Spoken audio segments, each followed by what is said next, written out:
Est-ce que tu as entendu la question du live? Je t'assure que j'ai pas entendu. Ah, est-ce que tu veux l'entendre? Ben, bien sûr. Parce qu'on a un problème avec un hadith authentique et on voulait des précisions.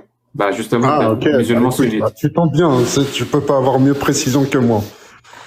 Ah, Ça c'est tombe parfait, très bien. c'est parfait. Écoute, Donc nous, on voulait si je peux savoir t'apprendre quelque chose. nous, on voulait savoir si l'histoire narrée dans ce hadith authentique, L'histoire qui? pardon? Oui. J'ai pas entendu, excuse-moi. Tu peux répéter? On voulait savoir si l'histoire racontée dans ce hadith a réellement eu lieu ou pas. D'accord. C'est quelle histoire? Justement, normalement, les hadiths authentiques, ils vont narrer des histoires qui se sont réellement passées. Ou la parole du prophète, les faits et gestes du prophète et les décisions du prophète. Sur lequel tu bugs. Ils n'inventent pas les hadiths authentiques, on est d'accord? Il n'y a pas un hadith authentique qui te raconte une histoire qui ne s'est jamais produite. Tu veux me poser une question sur un hadith? Alors dis-moi ce hadith. Oui, c'était juste une introduction. Pour qu'au moins qu'on soit d'accord, pour qu'on puisse avancer. Ok, non, mais les introductions, Monsieur Jack, je les connais. C'est toujours les mêmes. Mais on est d'accord sur l'introduction. Tu es d'accord avec toi-même. Dis-moi. Tu n'es pas d'accord. Les hadiths authentiques peuvent raconter des fausses histoires. Est-ce que c'est un vrai hadith que tu veux me parler? Est-ce que c'est... Hadith authentique, Bukhari 39-38. Il est authentique à tes yeux? Est-ce qu'il est authentique dans tes paroles? Est-ce que c'est la réalité dans tes paroles?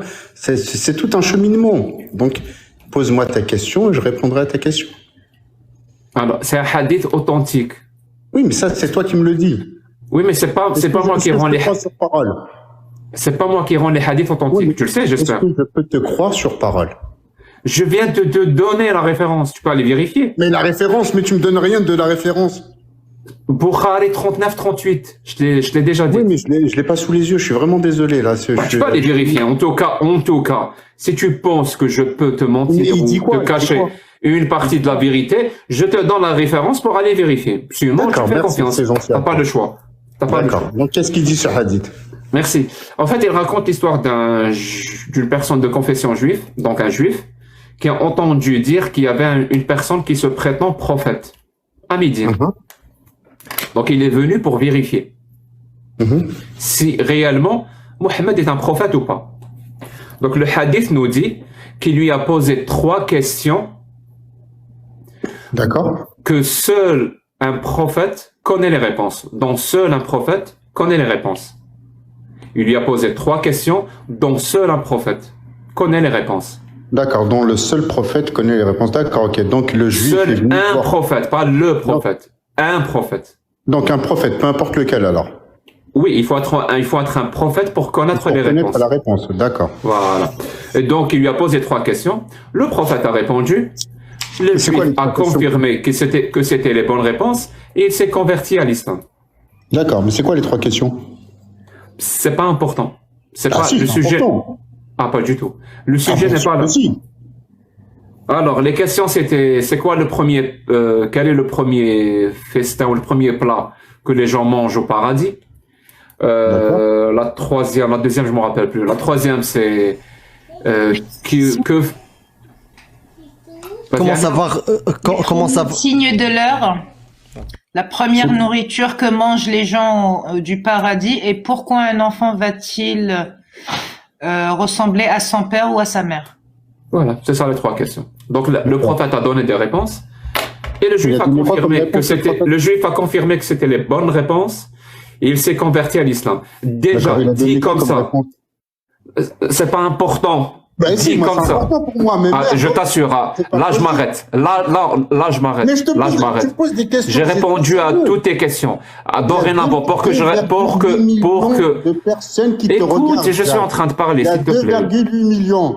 S'il te plaît. Tout le monde veut savoir c'est quoi. S'il te plaît. C'est quoi les réponses? S'il te plaît, tu m'as posé je ne sais combien de questions et écoute-moi, ne parle pas en même temps que moi, ça n'a aucun sens. Seven, ne parle pas en même temps que moi, s'il te plaît. Je te jure que je suis en train de prendre des notes, il est 23h. Très bien, ne parle pas en même temps que moi. Je peux te... Merci. Alors, j'ai déjà répondu à plusieurs de tes questions. Je te dis, réponds juste à une seule, Et après, je vais continuer à répondre à tes questions. Mais là, me bombarder non-stop pour éviter de répondre, je te dis, on va continuer. Tu peux me bombarder de questions, mais je te demande à une condition, réponds juste à une question à moi. Juste, je pose juste une question. Donc, je te dis, le juif a confirmé que c'était les bonnes réponses, puisqu'il s'est converti à l'islam. Okay. Comment le juif a fait pour savoir que les réponses du prophète étaient justes? Comment il a fait pour savoir que les réponses du prophète étaient justes? Parce que le hadith nous précise que seul un prophète connaît les bonnes réponses. D'accord. Donc, alors, tu me poses une question comme ça, donc il faut que je te réponde comme ça sans connaître les questions, au moins du moins les réponses que tu lui as répondues. Oui. Donc, je vais te répondre avec ma vision. Ce qui est normal. Oui, mais j'espère que c'est logique et rationnel. Bah oui, ça va être logique. Donc, si tu me poses cette question, je vais te répondre avec une logique, ma logique. À prendre ou à laisser, mais c'est ma logique. Il n'y a pas ma logique, ta logique. C'est logique ou c'est pas logique. Oui, mais c'est une logique. Moi, je suis quelqu'un de logique. Donc, si je pars dans ta question, bah écoute, ça va être tout simple. Donc, comment dire, il a posé trois questions au prophète. C'est ça? Et seul le prophète connaît les réponses. Et seul un prophète connaît les réponses. Seul un des prophètes qui est venu sur Terre connaîtrait les réponses. Donc, si tu connais les réponses à ces questions, c'est que tu es un prophète. Il est arrivé vers le prophète Mohammed sallallahu alayhi wa sallam. Donc, si je résume l'histoire, d'après ce que tu me dis, et d'après ma logique, il est arrivé, il lui a posé trois questions, et le prophète lui a répondu. Et comme il lui a répondu justement à ces trois questions, donc ça me pousserait à dire que le juif a eu une révélation de Dieu. Bah, laisse-moi de tenir ma logique. Après, c'est peut-être illogique pour toi. Donc, le juif a eu une révélation de Dieu, et à partir de là, il connaissait les réponses que le prophète allait donner, puisque Dieu lui aurait soufflé au préalable, et à partir de là, il lui a dit, par rapport à ce que je viens de te dire, seuls les prophètes ou le prophète ou les prophètes connaissent les réponses. Et donc, comme il lui a posé les questions, il a eu les réponses et il a vu que c'était le prophète parce que Dieu lui a donné une révélation au préalable aux Juifs. Très bien. Qui connaît les réponses à ces questions? Bah, le Juif, puisque c'est Dieu qui lui a donné. Non, mais dans le hadith, qu'est-ce que le hadith précise? Bah, qui sont les personnes qui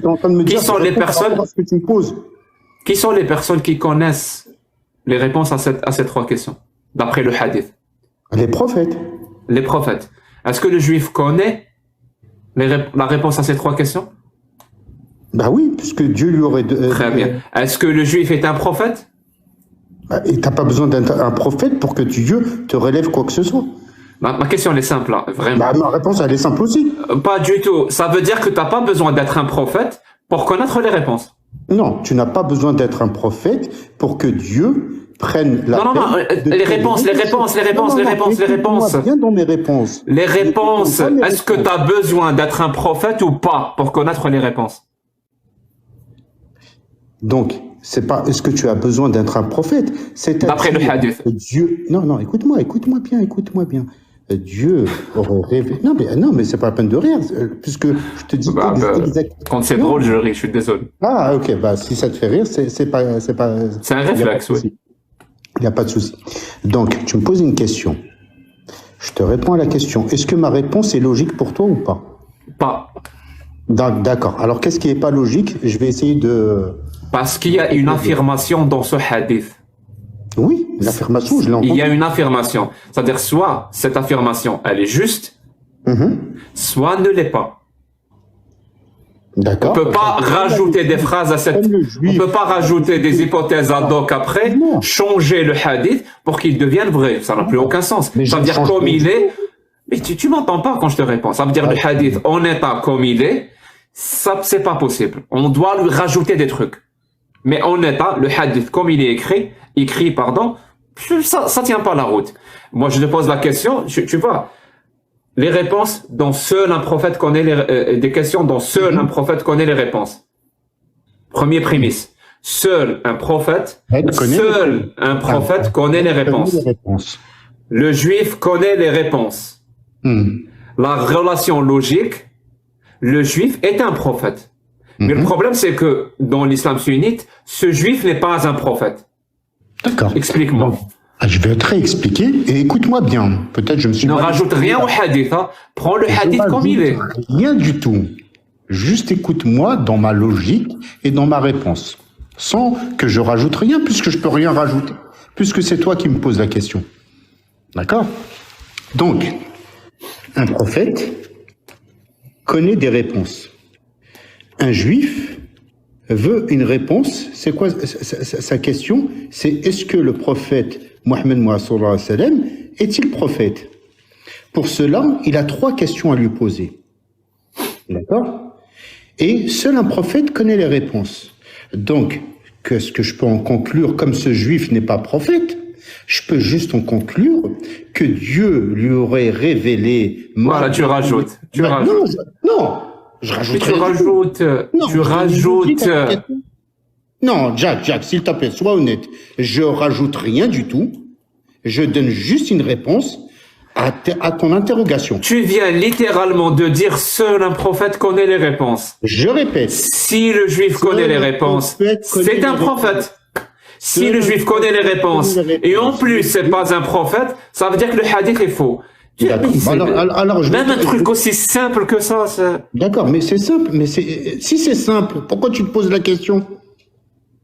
Sinon, est-ce que tu voulais parler d'autre chose parce que ta tentative de régler cette contradiction dans le hadith, je te le dis, hein, tu as échoué lamentablement. Voilà, ta solution n'est pas rationnelle et n'est pas logique. Voilà.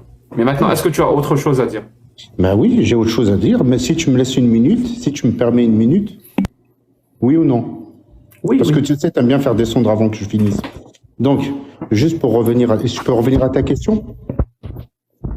Non, vas-y, si tu as autre chose à dire, parce qu'on a entendu ta réponse et elle tient pas la route. Voilà. Non, elle tient pas la route à tes yeux. Non, elle tient pas la route, tout court. Mais pourquoi non, mais franchement, donc t'es pas logique. D'accord. Si pour toi, ne pas être logique, c'est quand on n'accepte pas ta réponse, alors oui, bien sûr. Attends, excuse-moi alors. Alors j'ai une question à te poser, s'il te plaît. Alors si ma réponse n'est pas logique, d'accord? Quelle est la réponse exacte? Moi, j'ai déjà donné la réponse logique. Ben, j'aimerais bien l'entendre. Ah, très bien. C'est que l'histoire, comme racontée dans le hadith, ne s'est pas produite. Parce que c'est impossible qu'elle se produise. Si la contradiction, elle est là. Ça s'est pas produit. Donc la réponse pour expliquer le verset, la réponse pour expliquer ce hadith, eh ben, c'est que c'est des gens qui l'ont inventé pour glorifier une personne, pour la rendre plus importante que ce qu'elle ne l'est. Donc, ils ont inventé un hadith pour le glorifier. Malheureusement, ces personnes-là ne maîtrisent pas le minimum basique de la rationalité et de la logique. Ça ne me surprend pas de personnes vivant au 7e ou 8e siècle ou même au 9e siècle dans le désert d'Arabie. Par contre, de personnes qui vivent en France en 2024, qui ne disposent toujours pas de cette base logique, là, ça me surprend. Donc, ce hadith, il est authentique, mais il est faux. Ce qui pose problème. Un hadith authentique, faux. Ça veut dire, le musulman sunnite, il fait comment à partir de maintenant? Pour distinguer les hadiths authentiques et les hadiths authentiques faux. D'accord. Puisque visiblement, ce hadith, comme il est narré, comme il est raconté, il ne peut pas. C'est une impossibilité que cette histoire se soit réellement déroulée. Impossibilité. D'accord. J'entends ta réponse, Jack. Donc toi, tu es illogique. Et je vais te dire pourquoi, si je peux me permettre. Donc, tu connais la réponse, tu as la réponse, tu as ta réponse, comme quoi ce hadith est complètement faux à tes yeux. Mais alors, pourquoi tu t'acharnes à poser toujours la même question, si tu as la réponse? Quel est ce but de s'acharner sur une réponse que tu connais en posant toujours la même question? Je te réponds. Qu'est-ce que tu attends comme réponse, si toi, tu as déjà la réponse? Non, je te réponds. Alors, c'est pas ma réponse. Si j'ai la réponse, c'est la réalité qui me l'a donnée. C'est pas moi qui l'ai inventé, c'est la réalité qui me l'a donnée.